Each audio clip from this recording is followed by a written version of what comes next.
On a retrouvé maman. Et elle est morte. Uppercut.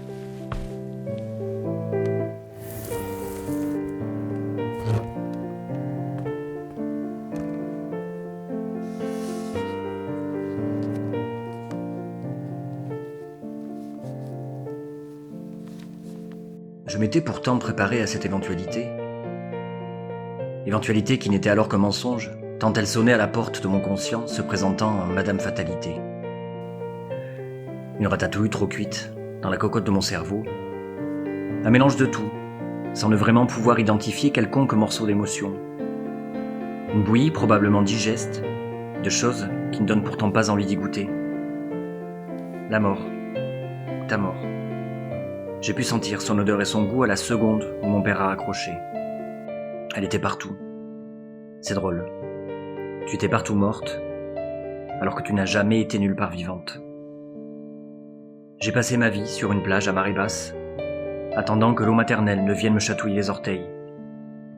J'ai tant plissé mes yeux d'enfant afin d'apercevoir une vague de toi. Et voilà que tu m'envoies un tsunami de par le simple fait de disparaître. Écartant l'idée de ne penser qu'à mon être orphelin, écartant ces suppositions qui n'ont pour rôle que d'exhauster le goût, j'aimerais aller à ta rencontre.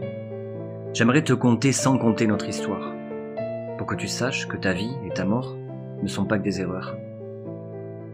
Maman, ton petit garçon veut te parler de notre vie, et peut-être que l'orchestre philharmonique jouant du silence s'accordera enfin pour laisser éclater la musique de nos désaccords.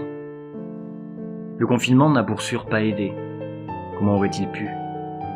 Enfermé dans ta tête quotidiennement était déjà un stage de survie, alors, en te privant de liberté physique, tu n'as demandé qu'à imploser. Tu étais la toute petite poupée russe, celle qui est certes la plus mignonne, mais qui est aussi emprisonnée sous de multiples couches d'elle-même.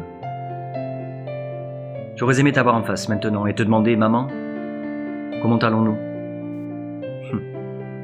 Nous aurions alors éclaté de rire, comme deux amis adolescents, devant tant d'incompréhension en la vie. Je dois aujourd'hui te faire sortir des coulisses et de ton rôle de costumière pour te projeter sur la scène de ma vie, de notre vie. Te raconter mes amours et mes emmerdes. Te raconter parfois l'irracontable. Te raconter une vie de mère et de fils, mais avant tout, de tenter de guérir cette relation que je pensais morte depuis bien longtemps, mais que seule ta mise en terre a scellée de manière irrémédiable. Alors je me lance, maman, comment allons-nous ?